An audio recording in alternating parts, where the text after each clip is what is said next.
So, nagtataka kayo kung hinahanap nyo yung FJ62 natin. Tingin nyo, nakatambak na lang?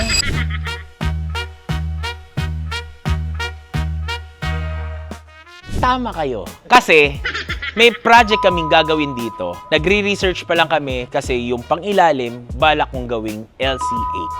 Ngayon, naghahanap kami ng makina niya. Nag-iisip ako kung ilalagyan ko ng LC200 o 1HDT. Kasi nga, yung makina na nakuha ko, sira na yung block.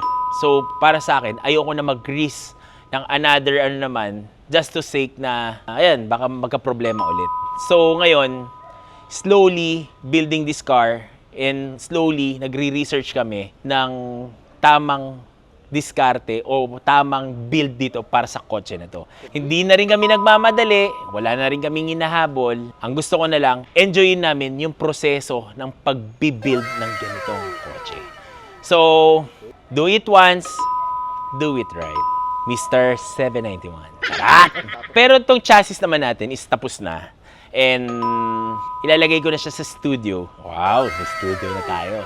Though hindi pa tapos, ilalagay natin doon sa loob, pero tatapusin muna natin yung mga ibang project natin. Kumbaga, magbenta muna tayo ng mga gulong. Ayan, by the way, marami tayong gulong. Message lang kami, naka-clearance sale pa rin kami kasi hindi kami nagpo-push kasi nakaka-focus kami dito. So, siya nga pala guys, nung tinest buff namin yan, pinaayos ko, pinaliha ko, ganyan, sa pintor ko, may napansin akong mga like yung mga ganitong, yung sa mga pillars niya, sa baba ng, yung baba ng ito, yan o. Medyo tinipid ng Kumbaga para sa akin, hindi ganito ang trabaho ng 791,000 pesos. Well, nangyari na, lesson learned, and move on. And build natin to ng tama. Re-resto mode natin to, and hopefully, masamahan nyo kami sa journey ng LC 342. Bakit 342?